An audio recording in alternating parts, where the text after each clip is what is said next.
Yang sama-sama kita hormati Kepala Kantor Kementerian Agama Kota Tebing Tinggi, Bapak Dr. Haji Muhammad David Saragih, SAG MM.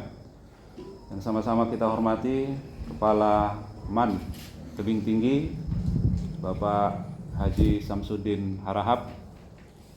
Yang sama-sama kita hormati fasilitator pada kegiatan kita pada pagi hari ini, kegiatan bimbingan remaja usia sekolah, Bapak Khairuddin Nur Hasibuan, SAG, anak-anak kami semua, siswa-siswi MAN Kota Tebing Tinggi yang kami banggakan dan kami sayangi.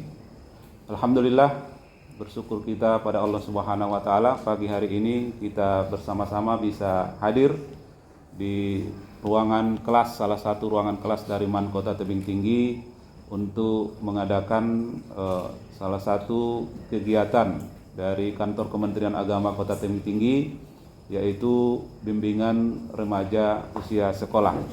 Izinkan kami dari panitia melaporkan beberapa hal terkait dengan kegiatan ini.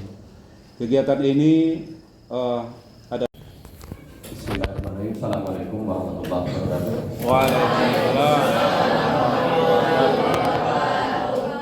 Alhamdulillah, wassalatu wassalamu ala Rasulillah.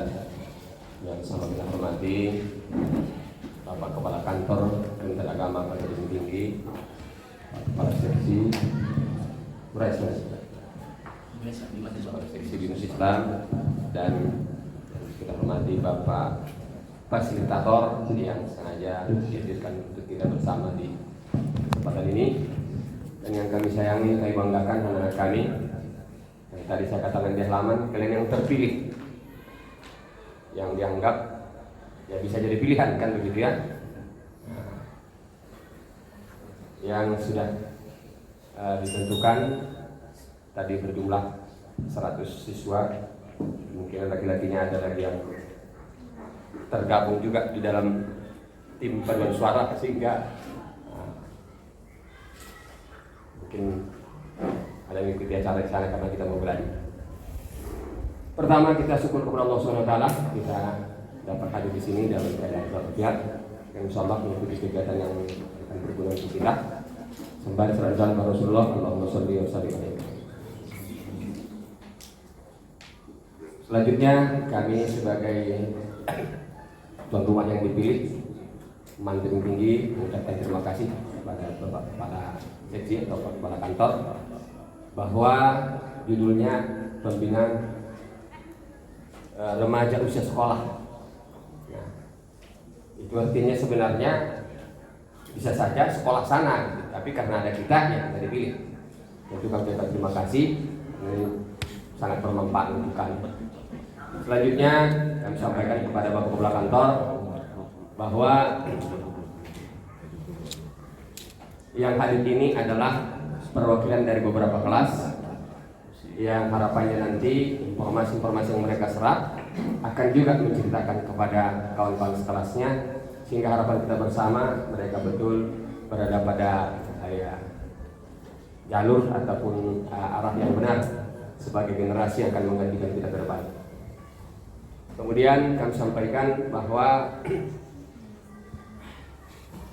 untuk madrasah hari ini termasuk minggu tidak efektif, Pak, menunggu pembagian rapor, maka guru-guru pun sangat sibuk dengan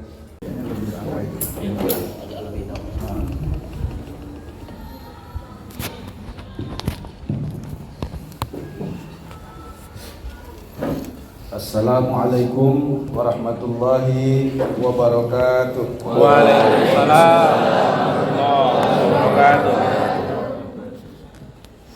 Hamdan wa syukran lillah, salatan wa salaman ala rasulillah.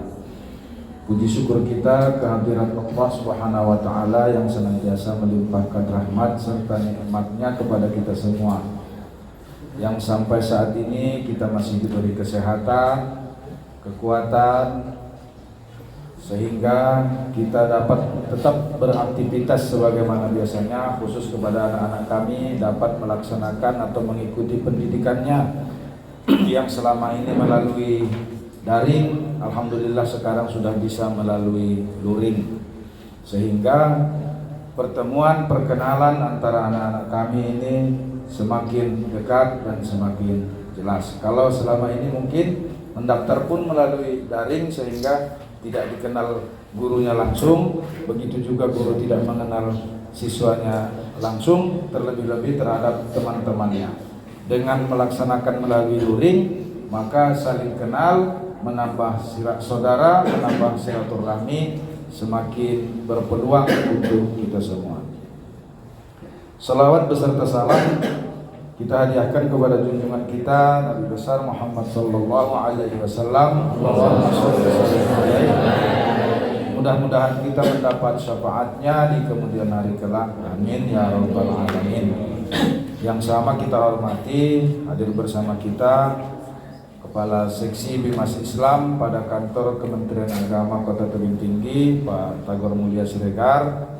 Dan yang sama kita hormati sebagai Ahlul Bait pada kesempatan hari ini Bapak Kepala Sekolah kita, yaitu Bapak Samsudin, yang sudah tidak asing lagi bagi anak-anak kita semua.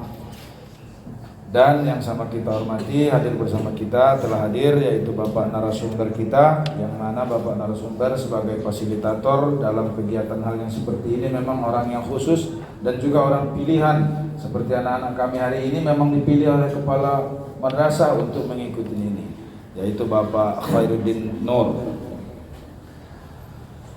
Anak-anak kami yang kami banggakan, alhamdulillah pada kesempatan hari ini kita dapat bersama-sama berkumpul di tempat ini, di luar belajar biasa, yang mungkin rutinitas belajar biasa, duduknya tidak seperti ini, orang-orangnya juga yang anak-anak jumpai tidak seperti ini, ya berbeda. Hari ini kita bertemu dengan suasana, dengan orang yang berbeda, bahkan materinya agak berbeda.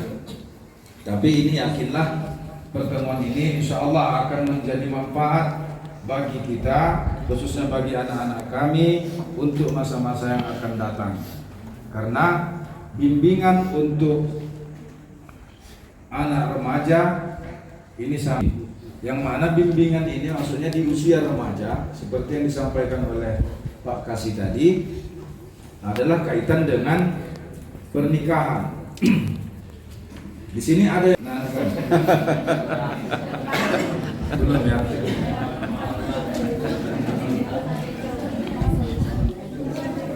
Ya, memang sasaran kita yang belum nikah ini karena anak usia remaja, ya. Alhamdulillah kalau ada yang belum nikah, atau sudah nikah tapi nggak tahu kepala madrasah gitu. Nikah itu ditandai dengan bukti surat menyurat atau buku nikah. Bukan kumpul kebo ya. Tahu kumpul kebo? Jadi anak-anak kami remaja sebagai usia remaja hari ini banyak yang tidak mengetahui tentang pendidikan atau tentang pengetahuan tentang pernikahan. Dan banyak yang merasa tahu kalau kita bercerita tentang pernikahan. Bahkan kalau sudah cerita ke situ, itu enggak bincangan kita. Padahal sebenarnya itulah perlu ada pendidikan, ada pengetahuan kepada anak-anak kami untuk menghadapi masa yang akan datang. Karena bukan hanya persoalan mati saja anak-anak kami yang pasti kita lalui. Persoalan nikah pun akan dilalui, walaupun mungkin ada di antara sekian juta orang ada yang tidak mau melaksanakan nikah. Tapi umumnya nikah ini pasti dilalui.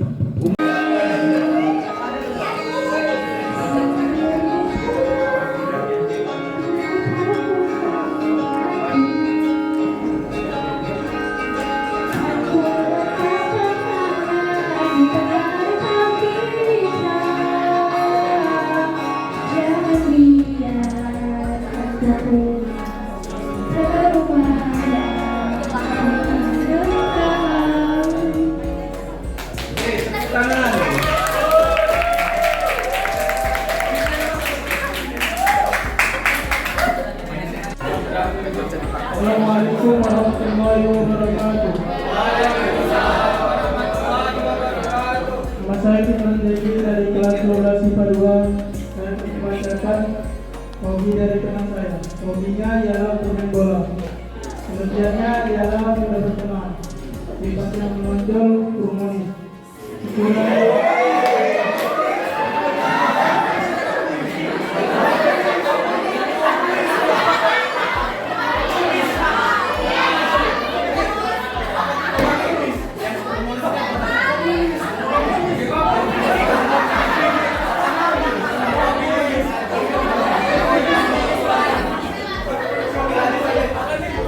Kekurangannya ialah diri untuk menghafal atau mengingat sesuatu. Kemampuan yang paling menonjol bermain bola. Cita-cita 5-10 tahun dari pekerjaan kantoran.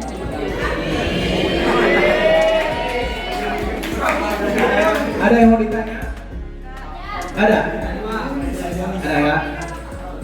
Oke, selanjutnya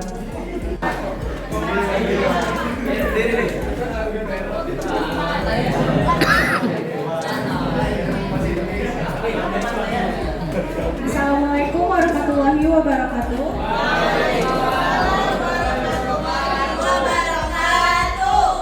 Nama saya Elsa Suci Pratiwi. Di sini saya ingin menjelaskan tentang karakteristiknya teman saya yang bernama Najwa Armi. Saya dari kelas 12 IPA 1. Hobi teman saya adalah memasak, traveling, dan membaca.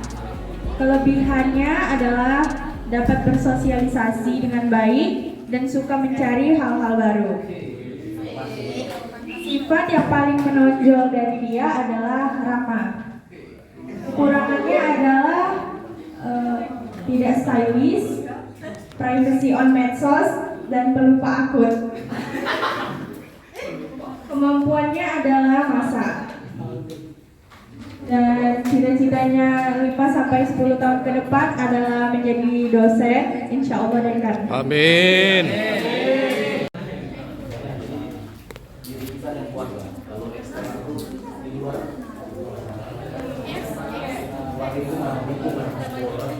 Kalau internal di dalam, faktor dari dalam, eksternal, faktor dari luar.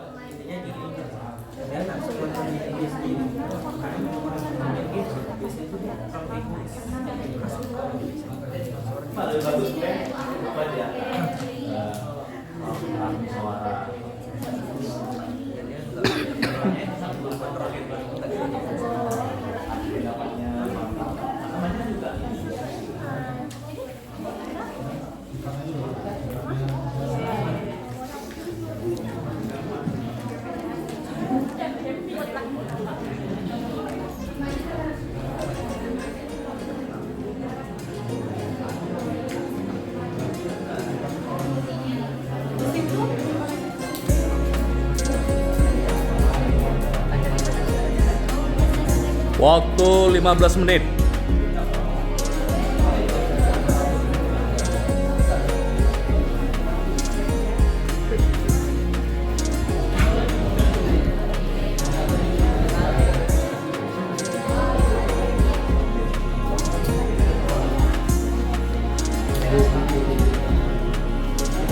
Lingkungan atau paparan materi pornografi, pengaruh teman, kurangnya pengawasan orang tua, dan tidak adanya pengetahuan atau pendidikan seks dari orang tua. Sekian, terima kasih. Assalamualaikum. ada yang mau ditanya tentang ya? Nanti dibantu.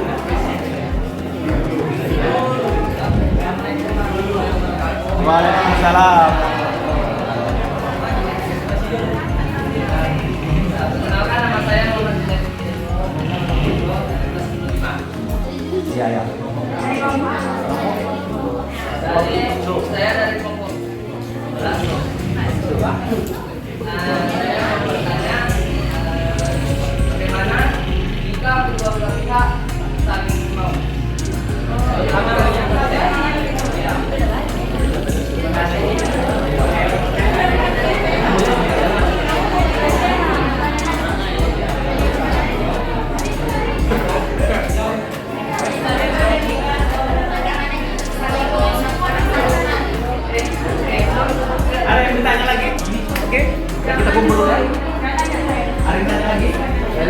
Cukup ya? Coba jawab aja yang tadi.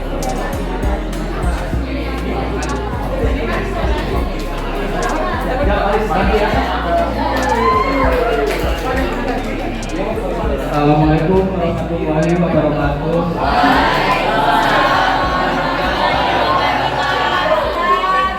Perkenalkan saya Sibuan. Di sini saya akan menjawab jika kedua belah pihak saling mau. Di situ kan setiap manusia kan memiliki hak asasi manusia.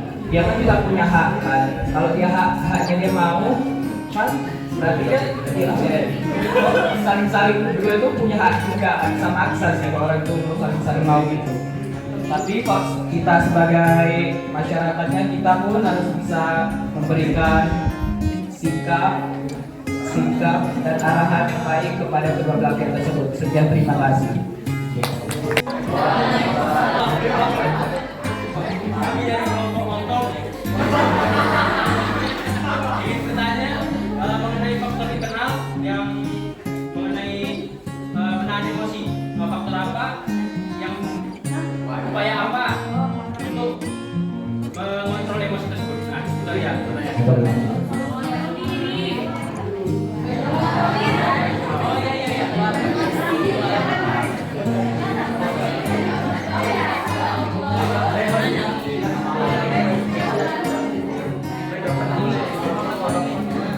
Assalamualaikum warahmatullahi wabarakatuh. Saya Alessa Fitri Kamanik. Saya dari kelompok sate. Jawab dari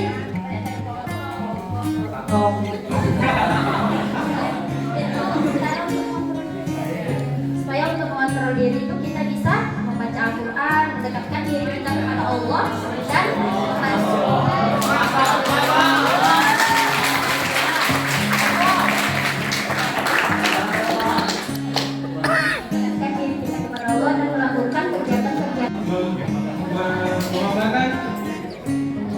membahas faktor internal dan eksternal tentang remaja, penyebab remaja terjerat narkoba. Yaitu faktor internal yang pertama adalah rasa ingin tahu yang tinggi sehingga berkeinginan mencoba sesuatu mungkin narkoba.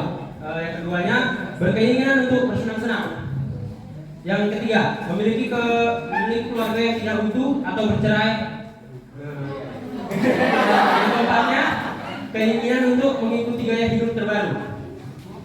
Dan faktor eksternalnya yang pertama yaitu pengaruh lingkungan dalam pergaulan berupa ajakan, dan yang kedua kurang mendapatkan perhatian orang tua, dan faktor yang ketiga pengaruh hiburan malam. Baik, itu saja mengenai faktor internal dan eksternal remaja yang terjerat narkoba. Mungkin dari kelompok lain ada yang ingin bertanya, bisa disilakan. Baik, dari kelompok Kelompok sate. Dari kelompok nasi goreng saya persilakan untuk bertanya. Ya.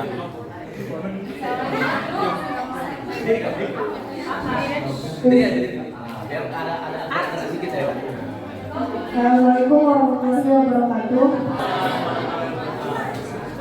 Saya Nasyarifah Azhar Kuswanti dari kelompok bagaimana cara memujuk seseorang agar mau direhabilitasi. Dia sebenarnya ingin sembuh, tetapi malu jika orang-orang tahu kalau dia sedang dalam proses pengobatan dari jerat narkoba.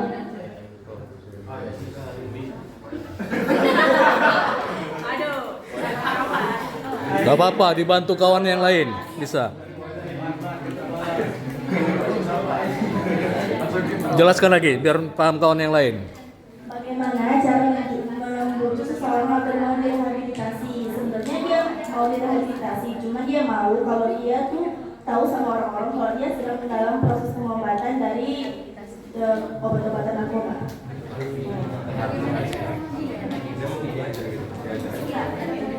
Yang membujuk orang yang direhabilitasi dia sebenarnya mau pengobatan itu, cuma dia malu orang lain tahu.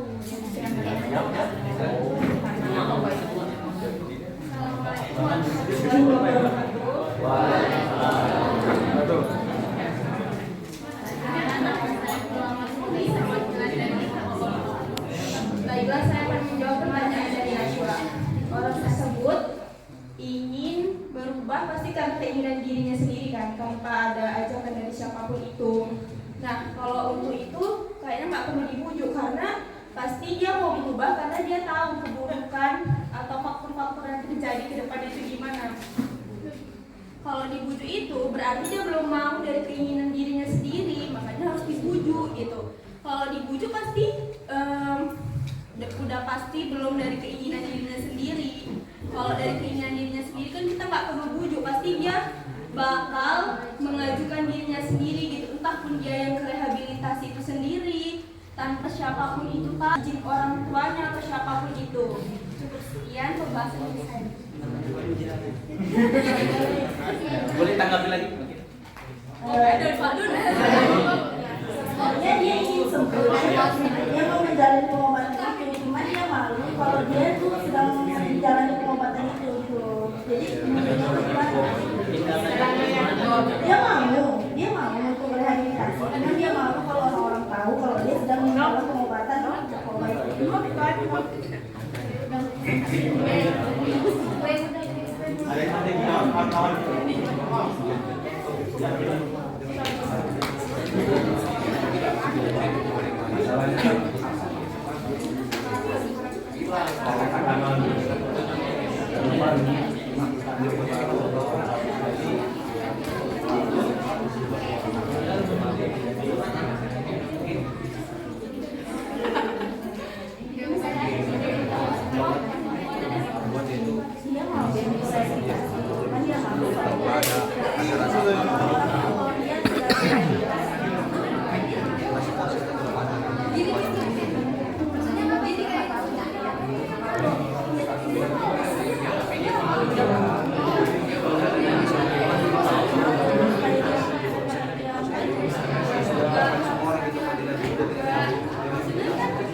Kenapa nggak orang tua? Karena kan orang tua itu lebih banyak uangnya. Kalau kita kan ini dari mencuri. Iya. Ada. Baik, jawaban dari saya. Kenapa sasaran anak muda? Karena rata-rata anak muda itu masih labil. Mereka nggak punya uang pun, kemauan mereka bisa karena bisa mendapatkan uang dari mana saja jalannya. Masih labil, kemauan mereka pasti gampang mereka lakukan gitu. Ada yang nambah lagi? Kami dari kelompok bakso kami dimulai dari faktor internal remaja terlibat tawuran. Ya, judul besarnya apa tadi? Terlibat tawuran. Oh, tawuran.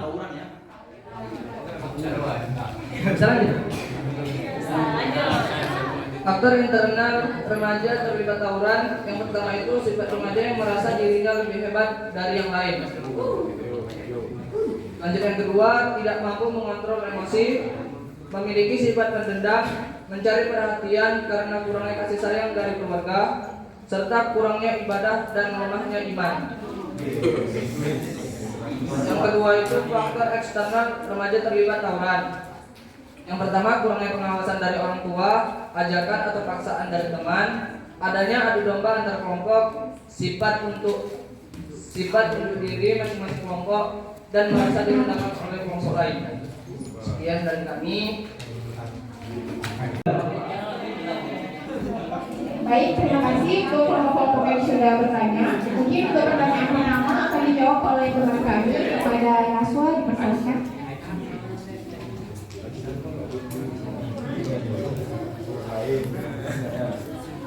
Assalamualaikum waktu. Saya akan menjawab pertanyaan dari Bapak. Nah, tadi kan katanya orang tua ngawasin anaknya terus. Sebenarnya kan begini, orang tua kan tahu kan kalau anaknya nggak mungkin orang tua tuh maksudnya terus 24 jam langsung kayak tentang anaknya main gadget. Orang tua juga tahu kan kalau anaknya perlu gadget untuk belajar, kayak ke sekolah, nanti sampai rumah ada tugas, nanti belum lagi dia les, ada tugasnya lagi. Nah, setelah semua kegiatan anak itu selesai, orang tuanya pasti kan ngasih waktu misalnya sekian jam untuk anaknya main HP.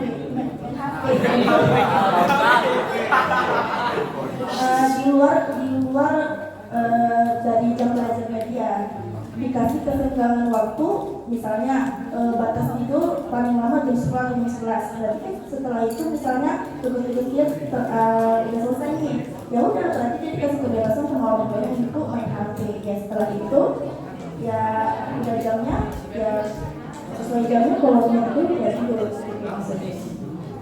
Kurang jelas? Ada lagi? Yang aja? Terima kasih.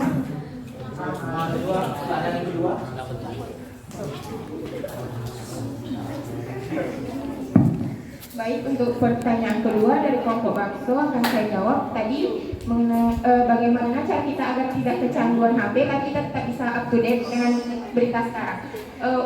Untuk masalah update tentang berita sekarang itu kita nggak mesti melulu dari HP. Banyak media bisa kita banyak hal bisa kita cari melalui media-media lain. Ada buku, ada koran, dan ada juga yang namanya perpustakaan. Di perpustakaan itu tempatnya ilmu-ilmu karena buku-buku tempatnya di sana. Jadi kita bisa mencari tahu banyak hal itu. Awalnya kan dari buku-buku. Sebelum adanya HP, dulu itu kan kita kan selalu orang-orang dulu pun banyak terlahir hebat-hebat. Sebelum ada HP itu mereka udah bisa update dengan yang sekarang itu. Ini loh, kita itu bisa tetap up to date tanpa perlu melalui HP. Intinya kita itu membaca. Dengan kita banyak membaca, maka wawasan kita akan lebih luas. Jendela wawasan kita akan lebih luas terbuka. Jadi pada intinya HP ini hanya sekedar memudahkan kita.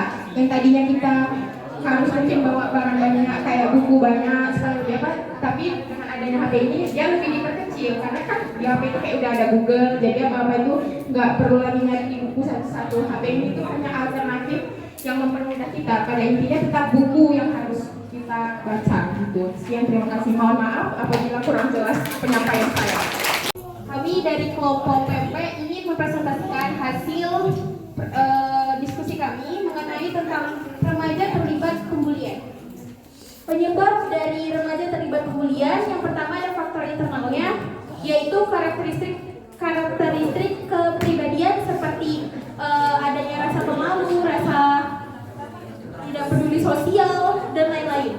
Yang kedua ada kurangnya perhatian orang tua, bisa jadi orang tuanya ada yang cerai sehingga terjadi anaknya jadi broken home. Lalu yang kedua ada faktor eksternalnya, yaitu lingkungan yang kurang sehat dalam kegiatan bermasyarakat, atau bisa juga dari faktor teman sebayanya.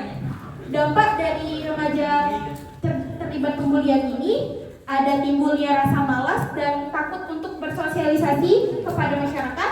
Yang kedua juga mengalami mental yang down sehingga tidak berani untuk keluar dalam dunia luar. Terima kasih. Kami buka sesi tanya jawab untuk kelompok-kelompok yang lain. Kita buka dua ya. Dua pertanyaan saja karena waktu sudah. Yang lagi dibully nih.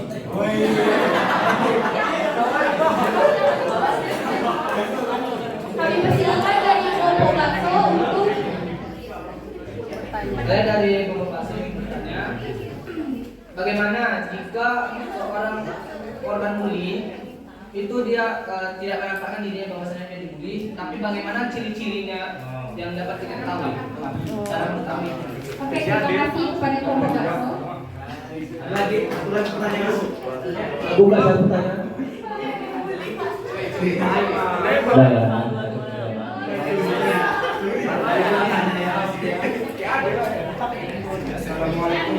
warahmatullahi wabarakatuh. Saya Badi Maulana dari kelompok tiga nasi goreng. Saya ingin bertanya, bagaimana cara menghadapi mental yang down? Jauh ya.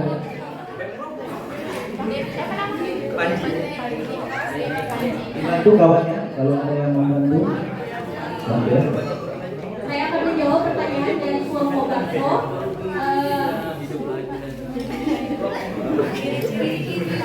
Ciri-ciri orang yang dibully. Saya akan menjawab pertanyaan dari kelompok bakso. Bagaimana ciri-ciri dari orang yang dibully walaupun nggak nampak gitu ya? Sepertinya kita bakal tahu ya kalau misalkan kita sering berada di dekat sama dia gitu kan. Jadi kita tahu gitu kesehariannya gimana, teman-teman terhadap dia gimana, kita terhadap dia gimana. Dan biasanya orang yang dibully itu orangnya tuh pendiam dan nggak mau bersosialisasi gitu. Pasti kalau misalnya ada sesuatu hal yang menonjol, misalnya dia dibully, misalnya kayak di tadi apain kek, ditunjang-tunjang kek, apa ya? Karena kita juga berada di dekatnya gitu. Mungkin itu hal yang mustahil kalau misalnya kita tidak tahu kalau dia itu dibully di situ. Kalau kita tidak tahu, berarti kita tidak peduli dengan sosial kita sendiri. Mantap.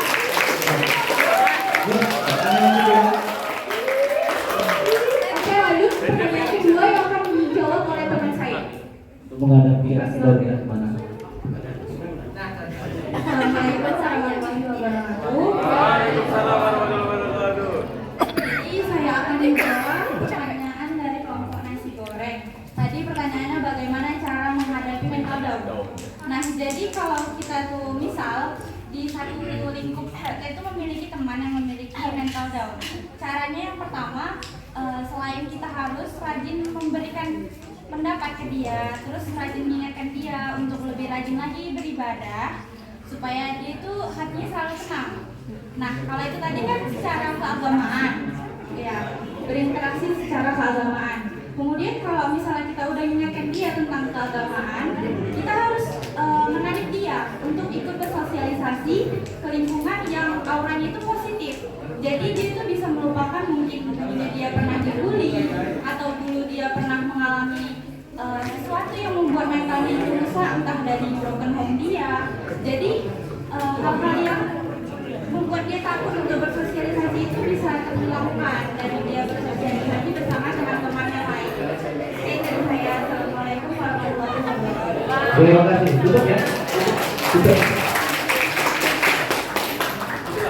Saya ucapkan terima kasih kepada teman-teman semua yang sudah ikut partisipasi dalam merayakan dan pertanyaan ini. Kami tutup presentasi kami. Lebih dan kurang kami mohon maaf. Wabillahi taufiq wal hidayah. Wassalamualaikum warahmatullahi wabarakatuh. Waalaikumsalam. Di kelompok 2 ingin menjelaskan seputar bullying. Yang pertama yakni faktor internal. Yang pertama perasaan cemas. Yang kedua pendiam. Yang ketiga tidak menyukai situasi sosial.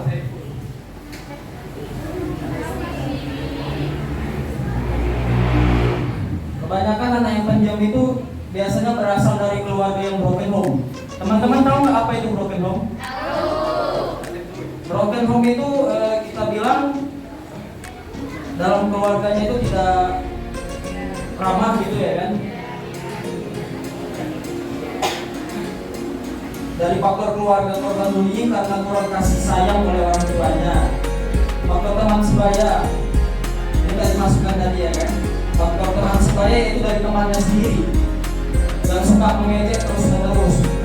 Ada satu orang di kelas yang kita lihat mungkin kurang gitu ya kan, terus kita ejek, itu namanya bullying. Dan faktor lingkungan sekitar, situasi sosial yang tidak baik dan perkataan sering yang tidak baik dan perkataan yang buruk. Kemudian faktor eksternal.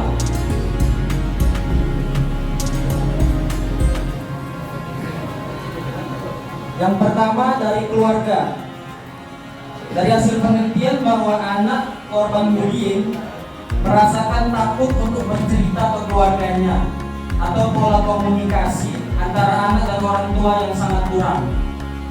Kemungkinan ini banyak terjadi pada zaman sekarang ya kan. Kemudian yang kedua, teman sebaya. Teman sebaya adalah anak-anak atau remaja yang memiliki usia atau tingkat kematangan yang kurang lebih sama, yang saling berinteraksi dengan teman-teman sebaya yang seusia sama dan memiliki peran yang unik dalam kebiasaannya. Kenakalan atau tindakan pada anak korban bullying yang muncul mengakibatkan terjadinya interaksi sosial di antara individu dengan kelompok sebaya lainnya. Jika ada anak yang mengejek teman yang lain, maka teman-teman yang lainnya akan ikut mengejeknya. Itu faktor eksternal teman sebaya. Ini biasa terjadi di kelas ya kan. Kemudian yang ketiga yakni lingkungan sekitar.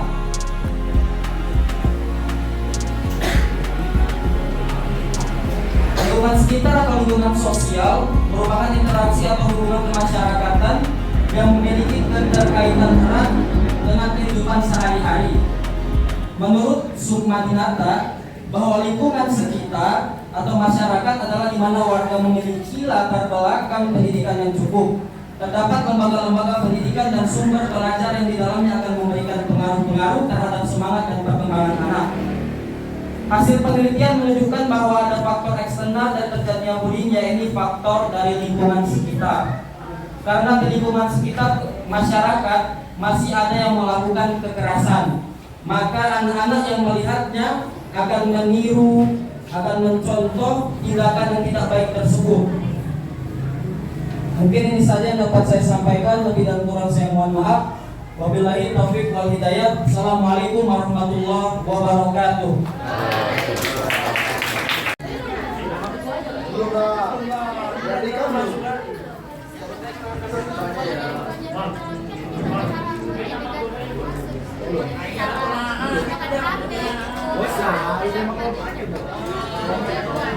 Bobok ranking misalnya salah.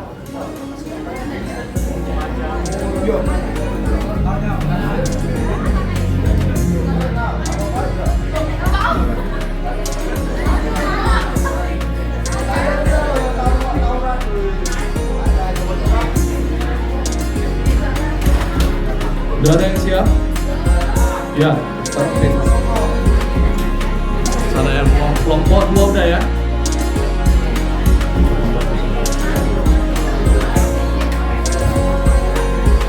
Yes.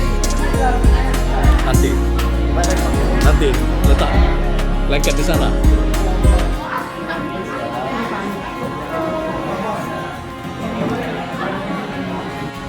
Yang pertama kepribadian. Maksud dari kepribadian di sini adalah seperti sulit untuk menahan emosi atau sikapnya terhadap lingkungan rumah ataupun luar. Kadang kan ada anak yang lingkungan rumahnya dia seperti ini dan lingkungan luar dia beda.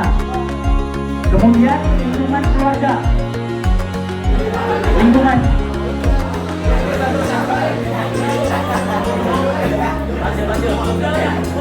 lanjut. Yang kedua lingkungan keluarga. Maksud dari lingkungan keluarga itu contohnya seperti didikan orang tua, kemudian juga faktor di dalamnya seperti kayak keluarga ada masalah, itu kadang kan anak terbawa tuh kayak tertekan, kayak perceraian. Kemudian kebebasan dari keluarga. Nah, faktor internalnya ini keluarga terlalu membebaskan. Ada dua tipe anak ya kan, strict parent, satu lagi terlalu dibebaskan. Contohnya apa? Strict parent. Dan yang terlalu dibebaskan, contohnya ayah. Nah, yang keempat adanya kecemburuan di lingkungan keluarga. Contohnya nih, bisa lah kita pribadi pasti cemburu kadang adik terlalu dimanja, terlalu diturutin kemauannya padahal yang pengen kita, seperti itu. Kemudian faktor eksternal. Yang pertama pergaulan bebas.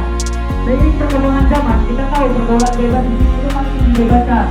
Kayak budaya-budaya Eropa itu semakin di negara kita, khususnya di negara kita di sekitar sini aja, seperti minum-minuman keras, pulang malam, tawuran, seperti itu. Kemudian lingkungan sosial. Lingkungan sosial ini hampir sama dengan pergaulan bebas. Seperti contohnya kayak kita nih awal kalem, terus diajak teman nih, temannya nih modelannya gimana ya? Lasa, terus nakal. Makanya ada pepatah bilang kalau kita dekat dengan penjual parfumnya. Nah, begitu juga sebaliknya. Kalau kita dekat sama tukang bangkai, pasti kena baunya. Ada yang jual bangkai, ayam tiren. Dan ketiga, adanya kecemburuan sosial. Nah, ini cemburu sosial. Contohnya kayak iri dan dengki terhadap teman. Kadang dari teman dekat pun pasti ada kecemburuan sosial. Kayak iri terus dijelek-jelekin lah. Aku bisa gini juga kok, aku bisa gini kok. Begitulah. Kemudian adanya tekanan dari orang-orang terdekat seperti teman, saudara, guru ataupun tetangga. Jadi sama seperti ajakan tadi atau hasutan-hasutan. Jadi kayak misalnya nih saya istilah misalnya orangnya lugu, pendiam, nolep, terus dijelek-jelekin nih sama anak tetangga. Apaan sih nolep? Terus lama-lamaan bergaul sama yang di luar, malah jadi ikut pergaulan bebas juga. Seperti itu. Kemudian yang kelima, perkembangan zaman. Nah ini seiring perkembangan zaman itu sayang sekali itu, karena kemajuan teknologi lah salah satunya. Nanti kita terlalu fokus sibuk di game atau nggak bisa memanage waktu, nggak bisa mengendalikan suatu keadaan.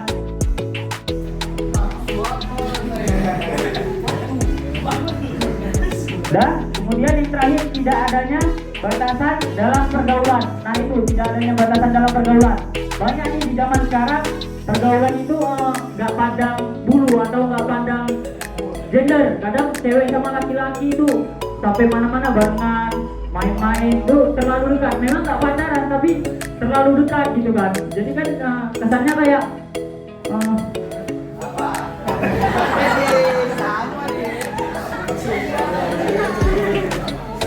tidak ada batasan dalam muhrim gitu. Udah sama aja lah. Ada yang mau dipertanyakan? Namanya dulu. Perkenalkan nama saya Nova Yoga Siregar. Saya dari nomor 1. Yang bertanya, alamat saya di Bang 14 dekat Jakarta. Nah, jadi ini aku tanya ya. Saya bertanya. Jadi bagaimana lah cara mencegah dalam tantangan problematika remaja masa kini? Ya.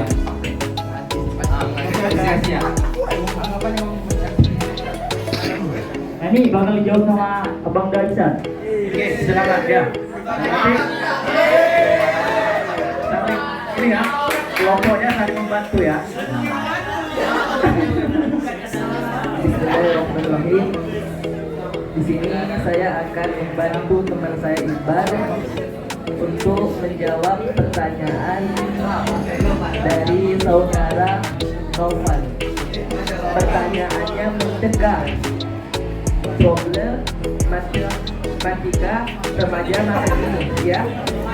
Cara mencegahnya gimana? Cara mencegah kita dari problematika remaja masa kini, ya, dari kepribadian kita.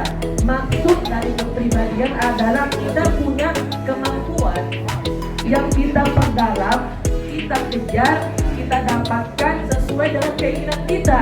Maka itu mencegah hal-hal yang buruk dari masa sekarang, terutama dari masa gadget HP. HP ini pecandu yang membuat kita lalai dalam membuat kita mendapatkan ataupun menggapai kesuksesan yang kita inginkan. Makanya apa dia kesimpulannya? Banyakkan waktu kita belajar, berteman cuma sekedarnya, dan duit. Maksud dengan duit itu apa? Doa, usaha, ikhtiar, dan tawakal. Mungkin sekian dari bertanya, maksud dari coba-coba itu apa ya? Kalau bisa dijelasin semuanya satu biar paham.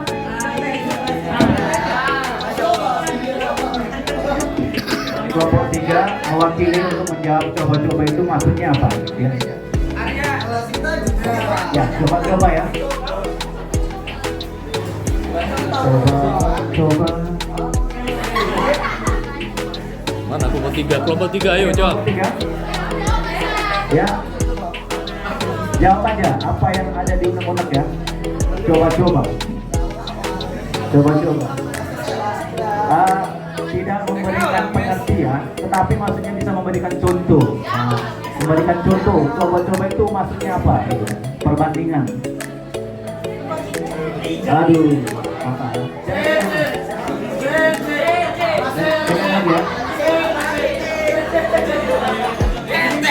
Berikan contoh.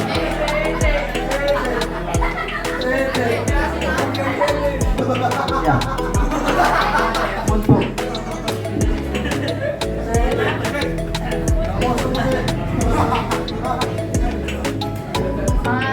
Pengertian dari coba-coba adalah upaya yang dilakukan tersebut dilakukan beberapa kali hingga akhirnya mendapatkan cara yang paling sesuai. Salah satu contohnya apa?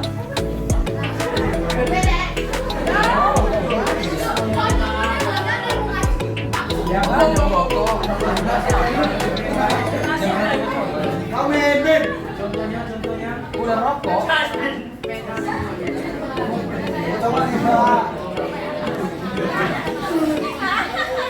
Pertamanya itu Ayo jelaskan coba apa yang dimaksud dengan mencoba-coba. Banyak nih kan mencoba-coba tantangan remaja. Coba-coba itu kayak gini contohnya. Misalnya kan dia ini nggak pernah keluar malam, terus dia ikuti kawannya gitu, jadi keterusan malam-malam. Ya pengertiannya ya, contohnya ya, udah jelas ya. Sesuatu yang dimulai dan akhirnya menjadi kebiasaan. Itu yang coba-coba. Canduan. Oke, kita akan menjelaskan tentang problematika remaja masa kini. Faktor-faktor yang mengaruhi permasalahan remaja masa kini. Satu, faktor internal kepribadian.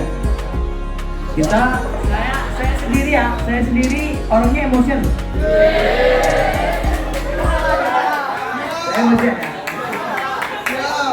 Jadi kalau senggol sedikit,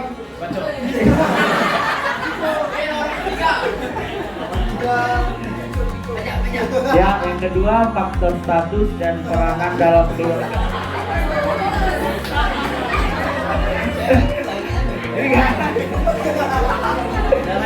Ketiga, faktor status dan peranan dalam masyarakat.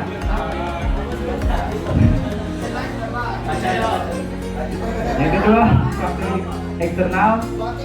Yang ini saya nggak bisa jelasin yang ini ya. Iya, nggak bisa karena dalam kali di dalam pengajiannya. Dalam kali.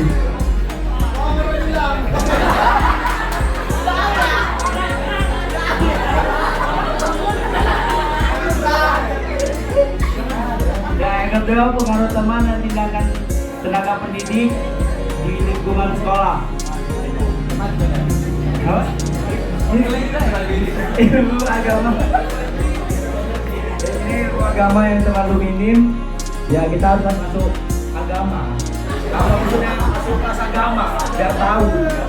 Banyak agama.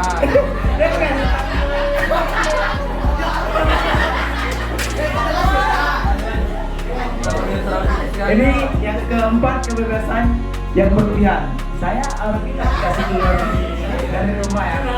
Selangkah pun nggak pernah. Ya itu beda lagi, kan kita sekolah.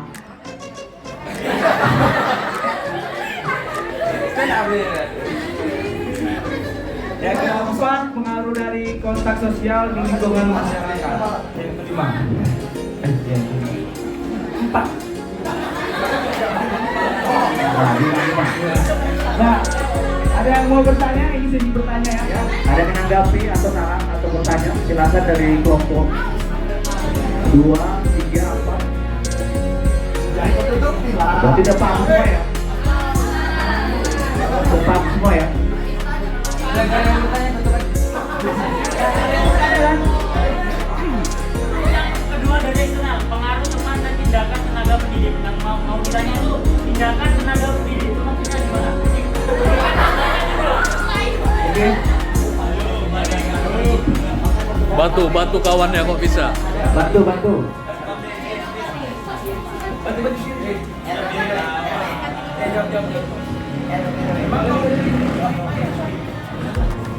Maksud dari pekerjaan, dari tindakan tenaga pendidik dari lingkungan sekolah. Terus contohnya juga. Contohnya, Assalamualaikum warahmatullahi wabarakatuh. Nah, jadi kita ambil contohnya itu macam di sekolah lah ya. Macam ada permasalahan dalam lingkungan sekolah seperti tawuran. Nah, jadi solusinya dalam tawuran itu ya satu, ya diri kita sendiri. Kalau diri kita sendiri nggak bisa dibantu, terpaksa kita harus langsung ke guru. Guru itu yang membimbing kita, yaitu guru BK. Jadi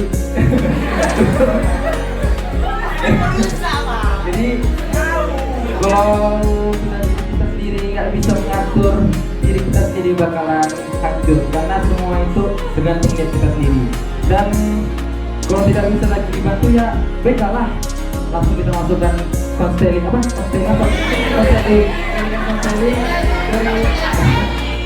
dari BK, yaitu Pak Dewan. Dia akan mengatur semua tentang permasalahan kita. Nah, jadi gitulah ya, bisa disampaikan. Ada lagi yang bertanya? Cukup? Ada bertanya? Oke, tutup. Oh, ada? Apa? Saya dari kelompok 4 mau bertanya. Kelompok sendiri lupa. Saya dari kelompok 3 mau bertanya, mengapa broken home bisa menjadi tantangan untuk dan problematika remaja masa kini? Nah, jadi gini untuk broken home. Broken home itu biasanya kan inilah tekniknya orang tua gitu kan. Nah, kenapa kita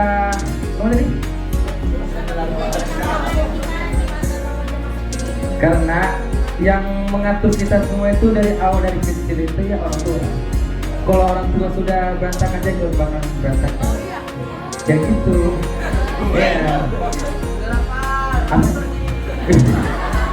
Nah, semua itu ya karena kita dari kecil itu dibina dari agama sampai besar gini, itu dari orang tua. Karena kalau gak ada orang tua kita mau jadi apa? Gak ada bimbingan. Oke, terima kasih. Oke, pasti ya. Oke. Tutup. Ya, cukup sekian dari kelompok 1. Assalamualaikum warahmatullahi wabarakatuh. Oke, hapus kelompok 1.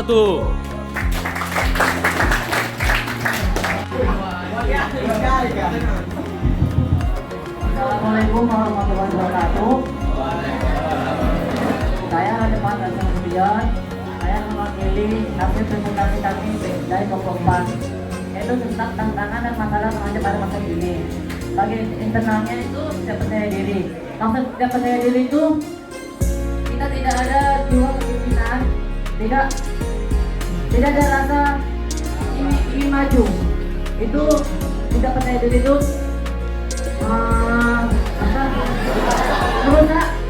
merusak masa depan.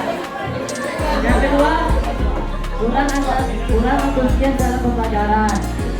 Itu termasuk pemalas, tidak ingin menambah ilmu dalam diri dia supaya ada kebutuhan yang cukup dalam hidupannya.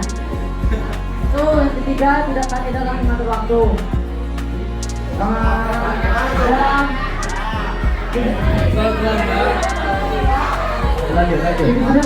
Jadi kesiniannya itu berkurang, lalai dalam waktu, tidak bisa menghargai waktu karena waktu itu adalah uang. Kurangnya motivasi diri. Motivasi diri itu macam arahan dia sendiri.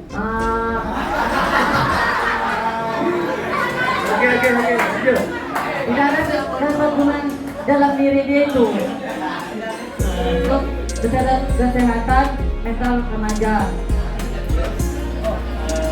yang terlalu menutup diri. Dia introvert atau tidak mau bergaul dengan kawan-kawan sekitarnya. Meskipun dia ingin bergaul, itu juga harus dilihat dari kawannya itu sendiri. Baik buruknya itu harus kita pandang. Jadi kita jangan terlalu juga untuk dirinya. Itu kesehatan mental remaja. Biasanya itu anak yang broken home atau keluarga yang sedang bermasalah. Itu daya pikir yang lemah. Dia tidak tahu apa yang dia pikirkan atau tidak bisa berpikir panjang.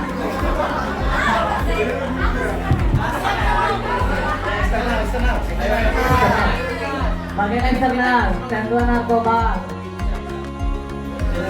Itu dia. Sentuhan itu di awalnya itu dari pergaulan juga atau ajakan dari orang-orang luar, orang jahat. Setelah itu juga itu ada coba-coba, pengen tahu mana tuh narkoba. Begitu juga dengan minuman keras, tidak jauh beda dengan narkoba. Bedanya itu di bagian minuman keras itu hanya menghilangkan rasa stres di dalam diri dia. Oke, lanjut. Banyak beban yang dimilikinya. Jadi dia minum minuman keras. Untuk menjadi dua gadget. Dan gadget itu ya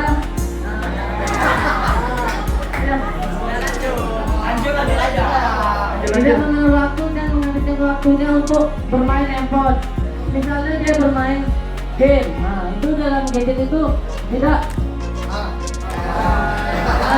maksudnya dalam gadget itu dia bermain dalam game, tidak melihat waktu dan mengabaikan semua waktu. Pengaruh budaya luar itu dari cara berpakaiannya, cara bahasanya, cara pikirannya juga berbeda. Pergaulan bebas itu macam yang tadi,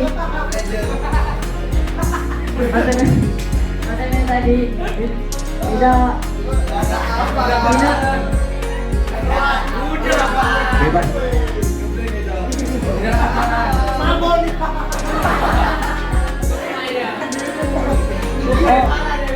Dia terlalu bebas dalam memilih kawan,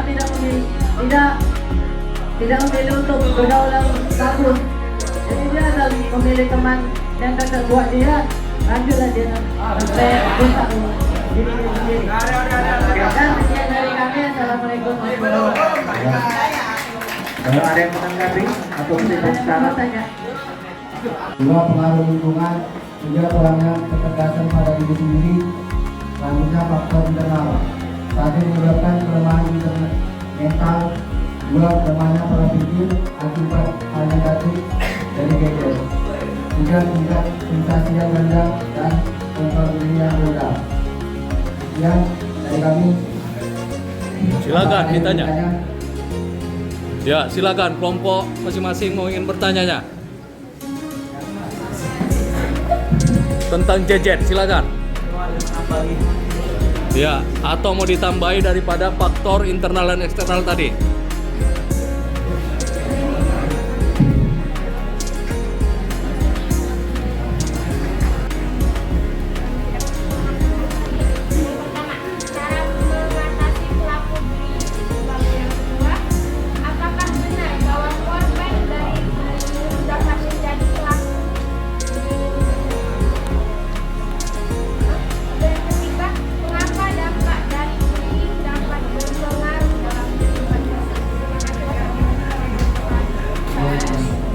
Oke, lanjut.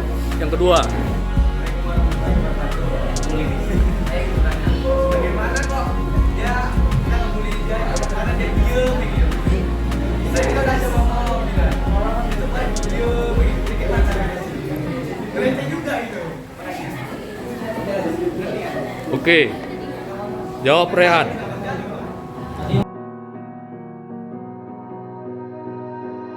You melt the ice behind my stone cold eyes. I turn to ashes, but only just sometimes. Inhale your smoke, but you still act surprised. It's not my fault when we end up capsized. You call me crazy now, but you don't understand. I'm calling out to you. Can you hear a thing? 'Cause you You lit the match that ignites the flame. I'm the TNT, but you're the spark to blame. And it's fire burning holes inside my brain. Feel the fire